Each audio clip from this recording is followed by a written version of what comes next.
2015 और 2020 में ऐसा क्या हुआ कि आम आदमी पार्टी की वहाँ पे विजय हो गई और आप लोग हार गए? एक आंधी आई थी, लोगों ने विश्वास किया उस लंबी शर्ट वाले के ऊपर। मुकाबला दिल्ली का बीजेपी वर्सेस आम आदमी पार्टी का है। कांग्रेस में सिर्फ एक कमी है कि डेटा उनको सपोर्ट नहीं करता। दिल्ली में कैसे आप जीत पाएंगे जब इतना अच्छा माहौल, आप कह रहे हैं कि आपका नेता जमीन पे मेहनत कर रहा है? कमियां रही हैं, उन कमियों को सीखते हुए ही हमने यहाँ पर काम किया है। और इस विधानसभा चुनाव के बाद इंडिया अलायंस में केजरीवाल और राहुल गांधी एक साथ दिखेंगे? हमने जो गलती पहले की है आम आदमी पार्टी को सपोर्ट करके, आम आदमी पार्टी के साथ खड़े दिखकर, वो गलती दोबारा नहीं दोहराई जाएगी।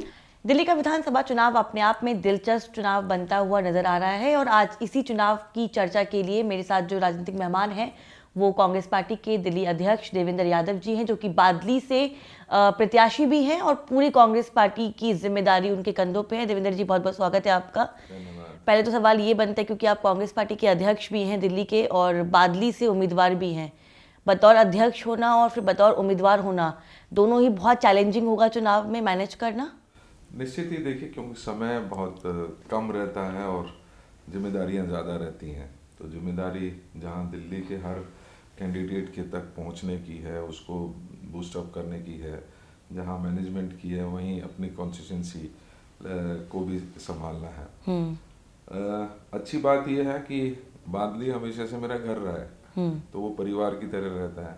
सवेरे जल्दी चले गए, रात को लेट चले गए, किसी का भी दरवाज़ा खटखटा लिया, स्वागत हो जाता है। कई बार मुश्किल होता है जब आप कनेक्ट नहीं होते। करेक्ट। तो मेरा कनेक्शन जो है वो जन्म से भी रहा और उसके बाद सोशल और राजनीतिक रूप से वो रिश्ता और मजबूत हुआ है। तो लिहाजा एक अच्छा सपोर्ट मिल रहा है लोगों को। ये उम्मीद है कि हमारा भाई, हमारा बेटा एक अच्छा काम कर रहा है, आगे बढ़ रहा है, एक बड़ा नेता बन रहा है, मजबूत होता जा रहा है, तो निश्चित ही उसका असर भी हमारी विधानसभा पे पढ़ना लाजमी है। तो वहाँ से मुझे बहुत सपोर्ट मिल रही है। क्योंकि आपने बादली का जिक्र भी किया, क्योंकि आपकी कॉन्स्टिट्यूंसी है, आपने कहा कि वो परिवार जैसा है मेरे लिए, आप बहुत फैमिलियर है वहाँ पे। तो 2015 और 2020 में ऐसा क्या हुआ कि आम आदमी पार्टी की वहाँ पे विजय हो गई और आप लोग हार गए? I totally agree. हुआ ये कि कई बार आंधी आती है और आंधी में जो बहुत मजबूत वृक्ष भी होते हैं वो गिर जाते हैं। मुझे सिर्फ इतना फायदा मिला कि मैं गिरा नहीं, लेकिन झुक जरूर गया। और दोबारा से जब हमने इसको सींचा है तो पेड़ और मजबूती के साथ सीधा खड़ा हो गया। एक आंधी आई थी, लोगों ने विश्वास किया उस लंबी शर्ट वाले के ऊपर, पैरों में टूटी चप्पल पहन के जो आया था। उसने कह दिया कि भाई हम लोकपाल बिल लाएंगे, हम भ्रष्टाचार खत्म कर देंगे, हम फ्री बिजली दे देंगे, पानी दे देंगे, डेवलपमेंट करेंगे। लेकिन आज 10 साल में वो तिलिस्म टूट गया है। अब सबका चश्मा जो है वो उतर चुका है और कहीं ना कहीं आज फिर लोग कांग्रेस के वो 15 साल याद कर रहे हैं। लोग उम्मीद कर रहे हैं कि जिन्होंने पहले किया था वही आगे कर सकते हैं। आप कह रहे हैं लोग कांग्रेस के 15 साल याद कर रहे हैं, लेकिन इस चुनाव का दिलचस्प मोड़ जो ये है वो दिखा रहा है कि जो चुनावी मुकाबला है वो बीजेपी और आम आदमी पार्टी के बीच में दिख रहा है। मैं इसलिए कह रही हूँ क्योंकि कांग्रेस की जिस तरह से मेहनत ग्राउंड पे होनी चाहिए थी, जिस तरह का नैरेटिव कांग्रेस को दिखाना चाहिए था, वो नैरेटिव इस बार इस चुनाव में नहीं दिख रहा। और बल्कि बीजेपी भी ये कह रही है कि मुकाबला दिल्ली का बीजेपी वर्सेस आम आदमी पार्टी का है। कांग्रेस कहाँ पे कम पड़ रही है और क्या कमी है कांग्रेस पार्टी के भीतर? कांग्रेस में सिर्फ एक कमी है कि डेटा उनको सपोर्ट नहीं करता। नहीं तो जिस तरीके की ग्राउंड वर्किंग हमने की, हमने पूरे न्याय यात्रा पूरी दिल्ली में 70 की 70 विधानसभाओं में निकालने का काम किया, आज तक किसी ने नहीं किया। हमने एक एक घर जाकर एक एक दरवाजा खटखटाने का काम किया, आज तक किसी ने नहीं किया। हम लोगों की ज़रूरतों के अनुसार उनको वो सुविधा देने की बात कर रहे हैं और उसके साथ क्रेडिबल फेसेस लेकर आ रहे हैं। हमने मैनिफेस्टो की एक बड़ी अच्छी एक्सरसाइज की, लेकिन यस, डेटा क्योंकि हमारे साथ नहीं है, इसलिए मीडिया के लोगों को ख़ास तौर से ये महसूस होता है कि शायद मुकाबला जो है वो अलग है। और मैं मानता हूँ कि ये जो दोनों पार्टियां हैं, हम हमेशा से कहते रहे हैं, एक ही सिक्के के दो पहलू हैं। कहीं ना कहीं अपनी सीट को डगमगाते देखते हुए वो हमें बाहर रखने की भरसक कोशिश कर रहे हैं, लेकिन कांग्रेस ने लोगों के दिलों में अपनी जगह बना लिया। लोग इस मौजूदा सरकार से तो परेशान हैं ही हैं, लेकिन आपने देखा होगा कि भारतीय जनता पार्टी को भी लगातार ये दिल्ली की जनता नकारती रही है। लिहाजा एकमात्र जो ऑप्शन भी बचता है, जिसने पहले काम किया है और जो आगे काम करने की इच्छा रखती है, एक क्षमता रखती है, एक भरोसा है जो कांग्रेस पार्टी का, खड़गे साहब का, राहुल जी का, कि जो हम कहेंगे वो करेंगे, उस भरोसे के साथ दिल्ली के लोग जुड़ रहे हैं। क्योंकि आप कह रहे हैं कि लोगों के अंदर कांग्रेस पार्टी को लेकर भरोसा है, तो मेरा सवाल ये है कि आपके ही नेता जो पार्टी में हैं, चाहे वो खड़गे जी हों, राहुल जी हों, प्रियंका गांधी हों, उधर देखा जाए तो प्रधानमंत्री नरेंद्र मोदी ने इस चुनावी प्रचार के आगाज़ किया। वहाँ केजरीवाल पिछले 6 महीने से लगातार प्रचार करते हुए नजर आ रहे हैं, लेकिन आपकी पार्टी की ओर से राहुल गांधी, प्रियंका गांधी, मल्लिकार्जुन खड़गे प्रचार क्यों नहीं कर रहे, और आपका मुकाबला किससे है? क्योंकि क्लियर कट समझ नहीं आ रहा कि आप बीजेपी के खिलाफ है या आम आदमी पार्टी के खिलाफ है। देखिए, हम किसी के खिलाफ नहीं है, सबसे पहले आपको ये समझना पड़ेगा। हम दिल्ली की जनता के साथ हैं, और जब जब दिल्ली की जनता को कोई परेशानी हुई है, हम मजबूती के साथ उनके साथ खड़े मिले हैं। चाहे वो सूखा पड़ा हो, चाहे पानी भरा हो, चाहे पोल्यूशन हो, चाहे आज बुजुर्गों को पेंशन नहीं मिल रही हो, आज राशन कार्ड नहीं मिल रहे हो, हम हर उस मुद्दे को, या गंदा पानी सप्लाई किया जा रहा हो, हम हर उस मुद्दे के साथ दिल्ली की जनता के साथ खड़े नजर आए हैं। और माफ़ करना, मोदी जी, केजरीवाल जी लगातार इस फील्ड में आते जाते रहे, लेकिन हमारी लीडरशिप, विशेष रूप से अगर मैं कहूँ माननीय राहुल गांधी जी, लोगों को पिछले 1.5 साल से 2 साल से लगातार दिल्ली की जनता के, चाहे वो कारपेंटर हो, चाहे वो लोकोमोटिव के वो लोग हों, चाहे किराने की दुकान हो, हर उस जगह पर, चाहे डीटीसी के हमारे एम्प्लॉइज हों, उन तक पहुंचने का काम राहुल गांधी जी ने किया है। हमारे कैंपेन में साथ मिला हिमाचल के सीएम का, राजस्थान के पूर्व सीएम का, हमारे डिप्टी सीएम ऑफ कर्नाटका का। तो ऐसा नहीं है, थोड़ा सा मैंने कहा ना कि क्योंकि डेटा हमें सपोर्ट नहीं करता, इसलिए शायद मीडिया को भी वो कुछ नजर नहीं आता, लेकिन हम जो जमीन है उस पर पूरी तरीके से मजबूती के साथ खड़े हैं। क्योंकि आप कह रहे हैं डेटा आपको सपोर्ट नहीं करता, मैं पिछले चुनावों की थोड़ा चर्चा कर लेती हूँ, क्योंकि उनका भी पहलू समझना बहुत ज़रूरी हो जाता है। हरियाणा में चुनाव में बहुत अच्छा माहौल था कांग्रेस पार्टी का, आप लोग लगातार जीत का दावा करते रहे, लेकिन जब रिजल्ट सामने आया आप हरियाणा हार गए। महाराष्ट्र में आपने इंडिया गठबंधन के साथ चुनावी आगाज़ किया, लेकिन वहाँ पर भी आपकी हार साबित हुई। दिल्ली में कैसे आप जीत पाएंगे जब इतना अच्छा माहौल, आप कह रहे हैं कि आपका नेता जमीन पे मेहनत कर रहा है, तो आपको लगता है कि उसका रिजल्ट आप लोगों को मिल रहा है, जनता वाकई आप लोगों को स्वीकार कर रही है? हरियाणा और महाराष्ट्र देख के तो बिल्कुल नहीं लग रहा। मैं मानता हूं कि कुछ रिजल्ट्स हमारे बिल्कुल खिलाफ गए हैं, लेकिन आप उन रिजल्ट्स को भी मत भूलिए जो हमारे फेवर में गए हैं। अगर मैं तेलंगाना की बात करूं तो कांग्रेस को कोई सीरियस ले नहीं रहा था, और आप ही के उस समय जो मीडिया के सो कॉल्ड डेटास थे वो बिल्कुल फेवर नहीं करते थे। हम सिर्फ सरकार नहीं बनाई, हमने थम्पिंग मेजोरिटी के साथ सरकार बनाई। तो मेरा कहना मात्र इतना है कि कमियां रही हैं, उन कमियों को सीखते हुए ही हमने यहाँ पर काम किया। कोई, माफ करना, 13 में और 15 में किसी ने सपने में नहीं सोचा था कि आम आदमी पार्टी इतनी मजबूती के साथ उभर के आ जाएगी। कोई डेटा उनको सपोर्ट नहीं करता था, लेकिन सरकार बनी, लोगों ने विश्वास जताया, बहुत उम्मीदें की, लेकिन आज जब उम्मीदें उनकी टूटी हैं, आज जब उनका विश्वास टूटा है, तो दोबारा से इस तरीके से पोर्ट्रे किया गया था जैसे कांग्रेस कल्प्रिट है। आपको याद होगा 2013 और 15 में हर बार केजरीवाल जी आते थे, 6 महीने में इनके सारे मंत्री, मुख्यमंत्री, विधायक सब जेल में जाएंगे। हुआ क्या? इनकी सरकार 10 साल 11 साल रह गई। एक कोई कांग्रेस का मंत्री भ्रष्टाचार में अंदर गया नहीं। गए कौन? 66% ADR का रिपोर्ट है।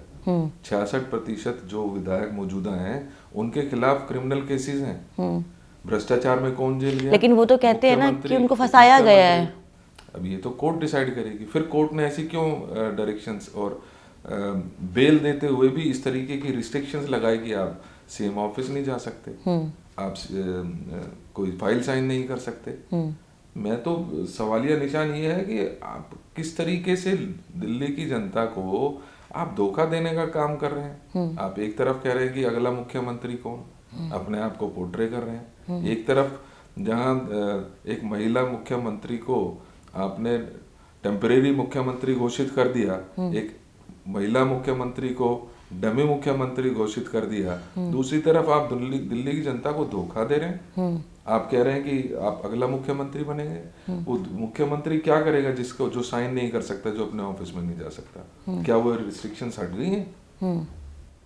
आप तमाम जो आरोप लगा रहे हैं आम आदमी पार्टी और केजरीवाल पे, केजरीवाल ये कहते हैं कि 10 साल में चाहे वो स्कूल की बात हो, चाहे वो मोहल्ला क्लिनिक की बात हो, चाहे वो रोड की बात हो, चाहे वो बसेस की बात हो, या जनता के किए गए वादे उन्होंने पूरे किए हैं। और बल्कि इस चुनाव में भी देखा, आपसे पहले उन्होंने महिला योजना जारी की जिसमें 2100 रुपये देने का वादा किया, संजीवनी योजना उन्होंने जारी की। तमाम योजनाओं में या तमाम वादों में आम आदमी पार्टी हमेशा कांग्रेस से 10 कदम आगे चलती है। कांग्रेस की ऐसी क्या मजबूरी है कि कांग्रेस अभी तक अपनी तमाम वादों को पूरा नहीं ऐलान नहीं कर पा रही? और दूसरा ये सवाल कि आप लोग आम आदमी पार्टी पे आरोप लगा रहे हैं, लेकिन जब इंडिया गठबंधन की बात आती है तो राहुल गांधी और पूरी पार्टी अरविंद केजरीवाल के साथ बैठती है ना, जनता कैसे यकीन करे? कई प्रश्न हो गए हैं, मैं उनको सिलसिलेवार जवाब देने की कोशिश करता हूँ। कोई चोर अपने आप को चोर नहीं कहता, ये कोर्ट डिसाइड करेगी। तो आप केजरीवाल को चोर बोल रहे हैं? और कोर्ट ने डिसाइड किया है कि आप जेल में रहेंगे और बाहर आएंगे तो इन कंडीशंस के साथ बाहर आएंगे। बिल्कुल, ये किसी कांग्रेस ने नहीं किया। इनके पास तो जैसे भारतीय जनता पार्टी के पास एक वॉशिंग मशीन है कि कोई भी भ्रष्टाचारी जाता है वो साफ होके निकलता है, ऐसा ही इनका केजरीवाल जी हैं। ये सेल्फ स्टाइल अपने आप को भ्रष्टाचार से मुक्त कर देते हैं, किसी को भी चोर बना देते हैं। अरे भाई, आपने प्रूव क्या किया आज तक? आप तो बड़े इतने लंबे लंबे वो कागज के वो पोथे उठा के घूमते थे, कहते थे कि शीला जी के खिलाफ इतने सारे सबूत हैं मेरे पास। कहाँ गए वो सबूत? 11 साल हो गए। आपको आपके अपने MLAs, मुख्यमंत्री स्वयं, उप मुख्यमंत्री, मंत्री सालों साल जेल में रह गए, कई कई महीने जेल काट के आ रहे हैं। कोर्ट ने क्यों नहीं आपको बेल उस समय दी? बेल सबका अधिकार है। क्या आपको किसी ने बरी कर दिया? किसी कोर्ट ने माफ कीजिएगा नहीं किया है। आप सिर्फ बेल पर हैं और वो भी कंडीशनल बेल पर हैं। तो ये झूठ बोलना अब लोगों को समझ आ चुका है। तो ये तो आप भूल जाइए कि मैं क्या कहता हूँ, केजरीवाल जी क्या कहते हैं। केजरीवाल जी खुदा नहीं है। केजरीवाल जी एक भ्रष्टाचार के कई मुद्दों के ऊपर जेल जाने वाले वो व्यक्ति हैं जो आज बेल पर बाहर हैं। तो ये बात हमें अब समझ लेनी चाहिए कि कौन दूध का दूल्हा है और कौन किस तरीके का व्यक्तित्व अपना रखता है। कांग्रेस ने हमेशा से स्वच्छ राजनीति की है। हमने किसी के ऊपर आरोप नहीं लगाए, लेकिन जो आरोप लगे हैं, जिनके आरोपों में जेल गए हैं, उनको कैसे आप भूल जाएंगे? ये आपको समझना पड़ेगा। आप चोर नहीं कहता कभी कि मैं साहूकार, मैं चोर हूँ। वो तो अपने आप को साहूकार ही बताएगा। और यही हो रहा है इस दिल्ली की। ठीक है, आपने जो चीजें बोली सब कुछ जायज है, लेकिन मेरा सवाल ये भी है ना कि जब इंडिया गठबंधन में आम आदमी पार्टी के साथ आप लोग समझौता कर लेते हैं, अलायंस में शामिल कर लेते हैं, आपने लोकसभा चुनाव आम आदमी पार्टी के साथ मिलकर लड़ा, अब आप विधानसभा चुनाव में कह रहे हैं कि आप आम आदमी पार्टी के खिलाफ हैं। जनता इस बात को कैसे स्वीकार करे कि आप आम आदमी पार्टी के साथ हैं या उसके खिलाफ हैं? देखिए, आप एक बात समझिए कि जो इंडिया गठबंधन था वो एक नेशनल अलायंस था, और नेशनल अलायंस के बाद जैसे ही ये चुनाव खत्म हुए, हमने खुद ने सबने ये फैसला किया कि हम दिल्ली में अकेले चुनाव लड़ेंगे। तो इसमें कहीं कोई गुंजाइश बचती नहीं है। और तब से आप देखिए कि कहीं ना कहीं जब हमने ये स्वीकार किया कि वो उस समय हमारी गलती थी कि इनके साथ हमने चुनाव लड़ा, नहीं तो हो सकता था कि हमारी अच्छी सीटें भी आती लोकसभा में। लेकिन क्योंकि इनकी एंटी इनकम्बेंसी, इनके झूठ हमारे वोटर्स के ऊपर हावी बढ़े और इनमें विश्वास लोगों का उठ चुका था, लिहाजा हमें भी उसका खामियाजा भुगतना पड़ा। 6 महीने में हमने तो कभी नहीं कहा कि हम साथ जा रहे हैं। और माफ करना, चुनाव केरला में भी थे, हम इंडिपेंडेंटली लड़े थे। चुनाव पंजाब में भी थे, हम वहां पर भी इंडिपेंडेंट लड़े थे। तो ये तो एक नेशनल इंटरेस्ट में कोई अगर गठबंधन बना और वो कामयाब भी रहा, जैसे हद तक उसको जाना चाहिए था शायद वहां नहीं पहुंच पाए, लेकिन काफी हद तक वो ताकतें जो इस देश के कॉन्स्टिट्यूशन को कमजोर करने में लगी थी, उनके खिलाफ एक गठबंधन बना और उसने परफॉर्मेंस दी, लेकिन अब इसमें कोई कारण नहीं बचता कि दिल्ली में जहां एक भ्रष्टाचारी सरकार स्थापित है, दिल्ली में जहां झूठ बोलने और गलत बयानी करने वाली एक सरकार है, उसको उखाड़ फेंकने का जिम्मेदारी कांग्रेस की थी, है और रहेगी। लेकिन तमाम जो इंडिया गठबंधन के सहयोगी दल हैं, मैं बात करूं समाजवादी पार्टी की, टीएमसी की, उद्धव ठाकरे की पार्टी, उनका साफ तौर पे चेतावनी देना है। उनका कहना है कि हम आम आदमी पार्टी को दिल्ली के चुनाव में सपोर्ट करेंगे, लेकिन कांग्रेस को सपोर्ट नहीं कर रहे हैं। आप देखिए किस तरह से इंडिया गठबंधन बिखर रहा है और कांग्रेस को सब लोग आग दिखा रहे हैं। हमने आपको कहा किसी ने भी फॉर्मल कोई अनाउंसमेंट की नहीं है। ये इनकी मान के चलिए कि पर्सनल लेवल पे कौन क्या कहता है उसकी जिम्मेदारी कोई भी पार्टी नहीं ले सकती, उसकी जिम्मेदारी देवेंद्र यादव नहीं ले सकता। लेकिन मुझे ये जरूर पता है कि किसी ने भी, चाहे वो समाजवादी हो, चाहे ममता दीदी हो या महाराष्ट्र की पार्टी है शिवसेना, वो तो उन्होंने कभी ये नहीं फॉर्मली अनाउंस किया कि हम कांग्रेस के खिलाफ है और आम आदमी पार्टी नहीं। संजय राउत ने साफ तौर पे बोला कि वो आम आदमी पार्टी को समर्थन करेंगे, प्रचार की जरूरत पड़ेगी तो प्रचार भी करेंगे आकर। संजय राउत जी कोई ऑफिशियल उनके स्टेटमेंट दिया है उन्होंने? नेता हैं यूबीटी के। यूबीटी के नेता तो 50 हैं, तो 50 नेता की बात तो नहीं मानी जा सकती ना। क्या पार्टी ने फैसला ले लिया है? नहीं, बट कहीं ना कहीं इंडिया गठबंधन को एक नुकसान तो है ही ना इस बार को देखकर कि कांग्रेस के समर्थन में कोई नहीं है, आम आदमी पार्टी के समर्थन में चाहे छोटा नेता हो बड़ा नेता हो सब समर्थन दे रहे हैं। दिक्कत नहीं हुई जब लोकसभा में गठबंधन था, हम केरला में अलग लड़े हैं, हम पंजाब में अलग लड़े हैं और लड़के ये साबित किया है कि ये भ्रष्टाचारी हैं। इनकी 4 सीट पे सिमट कर रह गए 13 में से, हम 7 सीटें जीत कर आए, तब ये बिखरा नहीं। तो अब आपको क्यों अंदेशा होता है कि भाई दिल्ली में हम अलग अलग लड़ेंगे तो वो बिखर जाएगा? जिस समय गठबंधन था उस समय नहीं बिखरा। आज दिल्ली जो एक राजधानी है जहां पर एक भ्रष्टाचारी सरकार है, उसके खिलाफ अगर कांग्रेस मजबूती के साथ अपना दावा पेश कर रही है और लोगों का समर्थन मिल रहा है, तो उसमें किसी को परेशानी क्यों होनी चाहिए? नहीं, किसी को परेशानी नहीं है, बिल्कुल। अब आपने कांग्रेस का सवाल, मतलब कांग्रेस का जिक्र किया। 10 साल से कांग्रेस सत्ता से बाहर है। पिछली बार आप लोगों का वोट प्रतिशत की बात करूं तो 4.3 आपका वोट प्रतिशत रहा, उससे पहले 9.6। मैं 2015 और 20 की बात कर रही हूँ।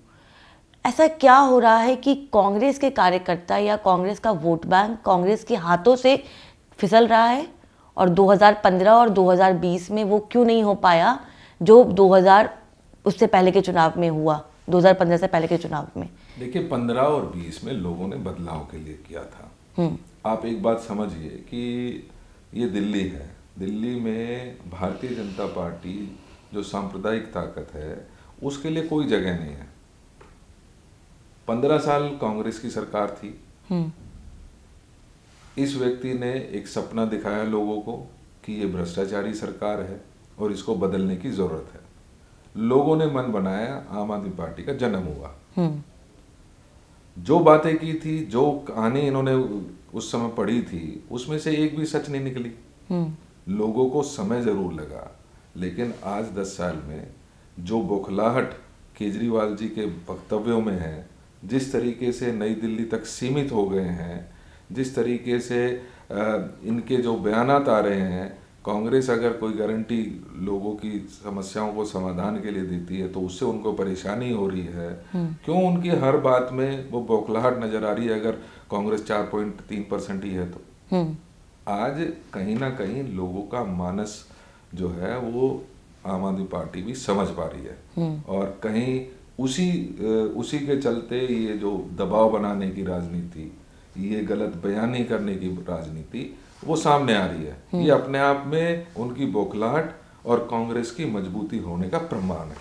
ठीक है, मेरा एक सवाल और है, क्योंकि परवेश वर्मा जो बीजेपी के नेता हैं, उन्होंने हमारे यहाँ इंटरव्यू दिया और हमारे चैनल पे उन्होंने साफ तौर पे कहा कि जो मुकाबला है वो बीजेपी वर्सेस आम आदमी पार्टी का है, बल्कि जनता भी ये मानती है कि इस रेस में, इस गेम में कांग्रेस कहीं तक शामिल नहीं है। नई दिल्ली में निश्चित ही संदीप दीक्षित इतने हावी इन दोनों के ऊपर पड़ रहे हैं कि इनको अपनी जो सीट है वो दूर होती नजर आ रही है। तो कहीं ना कहीं ये संदीप जी को मुबारकबाद देने की बात है कि जहाँ केजरीवाल जी सिर्फ चर्चा करते हैं कि नई दिल्ली में वोट्स बढ़ गए हैं, नई दिल्ली में पैसे बांटे जा रहे हैं, संदीप दीक्षित बीजेपी के फाइनेंस कैंडिडेट हैं, और उसी प्रकार के बयान अगर भारतीय जनता पार्टी भी दे रही है तो ये मैं तो मुबारकबाद देना चाहूंगा हमारे भाई संदीप जी को कि जो उम्मीद उनसे की गई थी उन्होंने उसके ऊपर खरा उतरने का काम किया।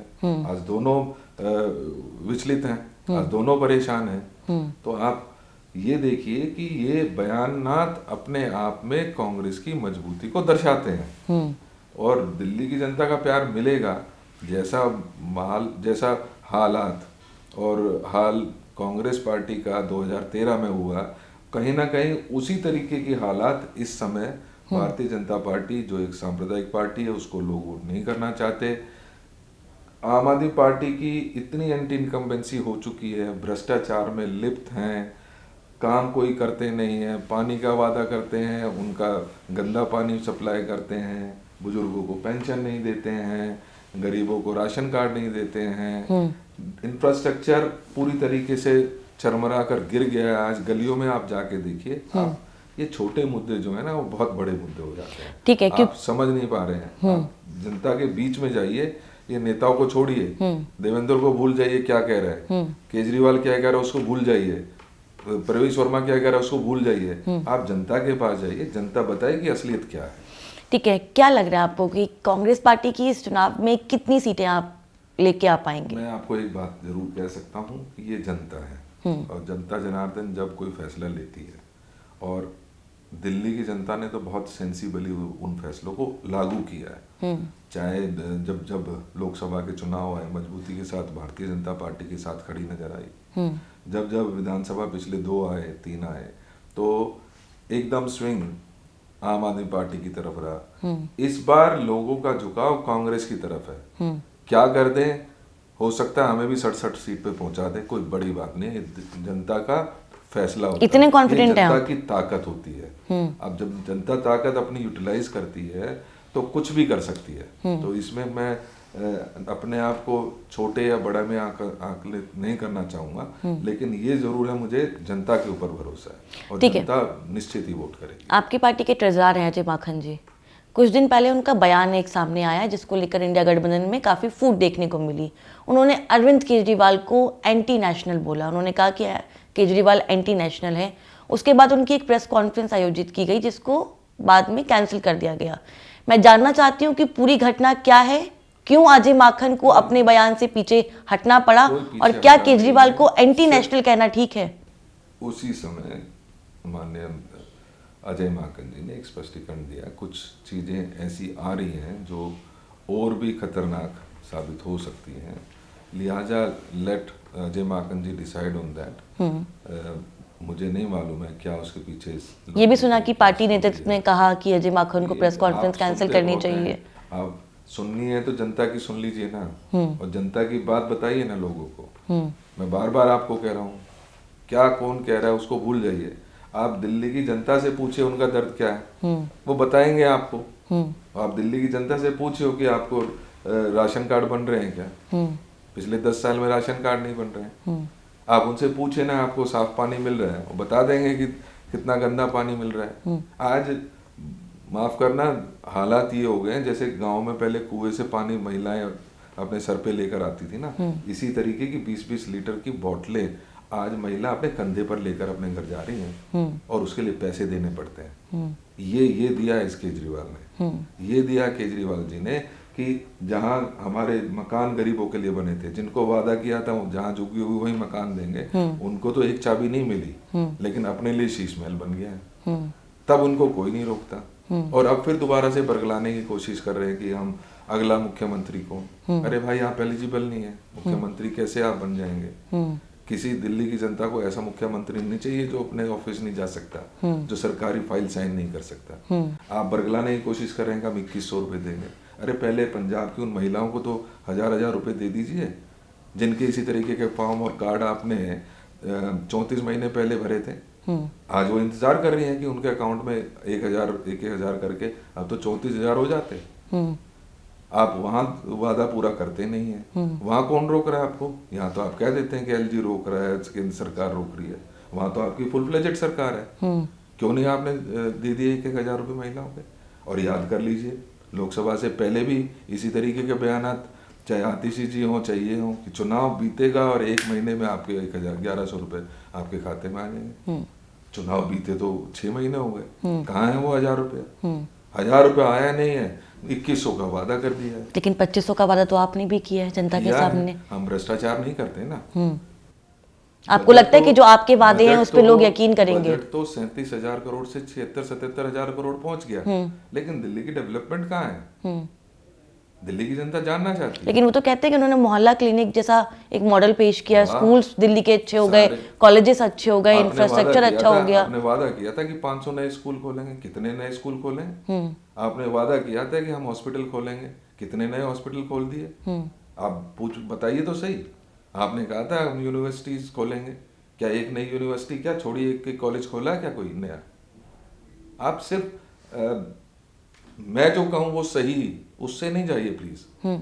मैं कह रहा हूँ कि जनता के पास जाइए और आंकड़े देखने, आपको सिर्फ चुनाव के आंकड़े तो दिखते हैं, लेकिन क्या इनके नहीं आंकड़े जनता देखें? की नहीं, जनता के पास भी जा रहे हैं हम। बिल्कुल जनता के पास जाइए और ये आंकड़े भी देखिए कितने नए हॉस्पिटल खोल दिए उन्होंने और क्या हालत उनके पुराने हॉस्पिटल्स की है। आप खोलिए उस बात का कि कितने हॉस्पिटल, कितने मोहल्ला क्लिनिक के वादे किए थे और कैसे चल रहे हैं वो। आज उनमें नशा हो रहा है, आज उनके अंदर कूड़ा भरा पड़ा है, आज वहां दवाइयां नहीं मिलती। कौन सा नया हॉस्पिटल खोल दिया आपने? कौन सा नया कॉलेज खोल दिया? आप तो कह रहे थे 70 की 70 विधानसभा में एक कॉलेज खोल देंगे, आप भूल जाते हैं। और माफ करना, मीडिया भी नहीं दिखाती उसको। क्यों नहीं दिखाती? नहीं, सब मीडिया तो सबको दिखाती सवाल पूछिए ना। ठीक है, अब मैं सवाल पूछ लेती हूँ। आप लोगों का जो प्रचार है वो अभी तक हमने देखा नहीं कि इस तरह से उठता हुआ नजर आ रहा है। आप कौन से उसमें मैं ये पूछना चाहती हूँ कि कांग्रेस पार्टी कैसे अग्रेसिव कैंपेन कर पाएगी, कैसे अटैक करेगी, क्या रणनीति है? 70 विधानसभाओं में कौन गया? किसी ने हिम्मत की क्या? केजरीवाल जी 4 विधानसभा में जाकर जहां पर उनको पानी की बोतल दिखा दी गई, वो भाग खड़े हुए, लोगों के खिलाफ केस दर्ज करवाने लगे। कौन गया? बीजेपी गई है 70 विधानसभाओं में। हम न्याय यात्रा लेके गए हैं, लोगों में विश्वास जताया है, ऐसे ही नहीं लोग बदल गए। आपको लगता है न्याय यात्रा का फायदा मिलेगा कांग्रेस को? निश्चित मिलेगा और मिल रहा है। जिस कांग्रेस पार्टी को आप कहीं देखते ही नहीं थे, आज क्यों चर्चा हो रही है? आज क्यों परेशान है केजरीवाल जी? आज क्यों भारतीय जनता पार्टी कहती है ये तो जुमलेबाजी करते हैं, सरकार में आएंगे तभी तो देंगे? क्यों क्यों? क्या उसी का असर नहीं है ये? आज हम जो कहते हैं, देखिए हमने अपनी क्रेडिबिलिटी बना के रखी है।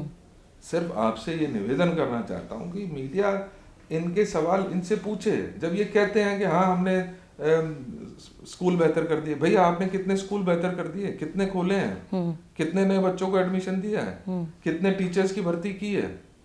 सिर्फ प्लास्टर कर देना, उसके ऊपर पुराने जो हमारे स्कूल्स थे उनको बेहतर कर देना, मतलब सिर्फ उसके ऊपर प्लास्टर कर देना। जो टॉयलेट ब्लॉक्स हैं, जो बरांडाज हैं, उनको आप कमरों में प्रतिष्ठित कर दें कि हमने इतने कमरे ऐड कर दिए। आपको लगता है उसमें करप्शन है? उसमें करप्शन किया है? क्यों नहीं सीएजी की रिपोर्ट आप टेबल कर पाए? कोर्ट आपको कह रहा है, एलजी आपको कह रहा है, विपक्ष आपको कह रहा है, आप सीएजी की रिपोर्ट को दबा के बैठे। क्यों दबाए बैठे हैं? क्योंकि भ्रष्टाचार सामने आएगा। लेकिन माफ करना, सवाल जरूरी है। आपने कहा था कि हर उसमें विधानसभा में कॉलेज खोलेंगे, क्या एक नया कॉलेज खोला? 70 तो छोड़ दीजिए, 10 साल हो गए। आपने एक यूनिवर्सिटी बनाई, एक यूनिवर्सिटी बनाई, वो भी स्कूल के प्रांगण में चल रही है। क्या इसी तरीके का राज हमें चाहिए था? क्या यही स्वराज है? आज आप जो कहते हैं, जो आप मन की मर्जी कहते हैं, वही सरकार होती है। आप तो कहते थे कि हम लोगों से बात करके मोहल्ले में हम सभा करेंगे, उसके बाद क्षेत्र में काम करेंगे। करेक्ट। आज आप ऑटोक्रेटिक तरीके से, एक आदमी जेल में चला गया तो सरकार ठप हो जाती है उनके अनुसार। ठप तो वो 10 साल से ही है। लेकिन अब दुनिया के सामने, लेकिन सबसे बड़ी बात ये है कि वो जेल जाने के बाद भी उन्होंने इस्तीफा नहीं दिया। उन्होंने कहा कि हम सरकार चलाएंगे, अब सरकार चला के दिखाई। उन्होंने इस्तीफा बिल्कुल नहीं दिया। आप लोगों ने इतनी मांग करी इस्तीफे की, लेकिन फिर भी आम आदमी पार्टी झुकी नहीं। देखिए, ये झुकना नहीं होता। आप तो वो व्यक्ति हैं जो ये कहते थे कि अगर किसी के ऊपर इल्जाम लग जाता तो उसको स्टेप डाउन कर देना चाहिए। अरे सरकार ने आपको 3 महीने जेल में रखा, इस कानून ने रखा, सरकार ने नहीं। इस कानून ने आपको 3 महीने 4 महीने जेल में रखा। जब आपसे कहा कि इस्तीफा दे दीजिए, तो वो लागू उनके ऊपर नहीं होता। वो सिर्फ दूसरों के ऊपर लागू होता है कि हमने इल्जाम लगा दिया तो शीला जी स्टेप डाउन कर जाएं, हमने इल्जाम लगा दिया तो देवेंद्र यादव फिर राजनीति में नहीं रहना चाहिए। लेकिन अगर देश का कानून आपको जेल भेज रहा है, तब भी आपकी हठधर्मिता रहेगी कि हम तो जेल से ही सरकार चलाएंगे, और जब जेल से बाहर आएंगे तो कहेंगे कि मैं जेल में था इसलिए काम नहीं कर पाया, इसलिए दिल्ली डूब गई, इसलिए पानी नहीं मिला, इसलिए गंगा साफ नहीं हो, जमुना साफ नहीं हुई। अरे यार, किस तरीके की राजनीति करते हैं। ठीक है, एक और सवाल ले लेती हूँ, क्योंकि रमेश विधूड़ी पिछले दिनों बहुत चर्चाओं में रहे। उन्होंने एक टिप्पणी की कि कालका जी की सड़कों को प्रियंका गांधी के गालों की तरह बना देंगे। दिल्ली की जो मुख्यमंत्री हैं फिलहाल अतिशी, उनको लेकर भी उन्होंने टिप्पणी की कि अतिशी ने अपना सरनेम चेंज कर लिया है, अपने फादर को बदल लिया है। इस तरह के बयानों पे क्या कहना चाहेंगे देवेंद्र यादव जी, और आपको लगता है कि जनता के बीच में इन बयानों का वाकई असर पड़ेगा इस चुनाव में? देखिए, इस देश में जहाँ भारत को भी माता के रूप में जाना जाता है, जहाँ पर महिला प्रधान हमारा ये देश रहा है, ऐसे में महिला का कोई भी अपमान, चाहे वो कोई भी किसी भी लेवल पे हो, करता है तो ये माफी योग्य नहीं है। और मैं तो ये कहता हूँ कि ऐसे व्यक्ति का समाज में भी कोई स्थान नहीं है जो महिलाओं के बारे में अभद्र टिप्पणी करे। और ये जनाब तो कुछ दिन पहले पार्लियामेंट में भी इसी तरीके का बयान एक माइनॉरिटी के सांसद के ऊपर करते दिखे थे। तो ऐसे लोगों को चर्चा करना भी मीडिया को बंद कर देना चाहिए। ऐसे लोगों को, क्या नेताओं की जिम्मेदारी नहीं बनती कि वो इस तरह के बयान जो हैं अपने सार्वजनिक जीवन में या जनता के सामने ना दें?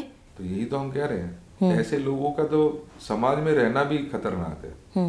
यही लोग हैं जिनकी वजह से आज महिलाओं के ऊपर क्राइम बढ़ रहे हैं। लेकिन बीजेपी ने उनको अपना उम्मीदवार बनाना है। तो ये बीजेपी से पूछे ना, सवाल बनता है। हम भी तो यही कह रहे हैं कि बीजेपी को तुरंत उस व्यक्ति को अपने पार्टी से निष्कासित करना चाहिए। इससे कम कोई माफी नहीं है।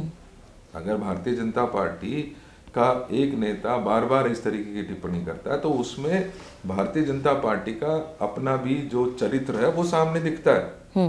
जो आरएसएस का महिला विरोधी जो चरित्र है वो भारतीय जनता पार्टी में साफ दिखता है कि ऐसे लोगों को बार बार आप प्रमोट करते हैं, किस लिए करते हैं?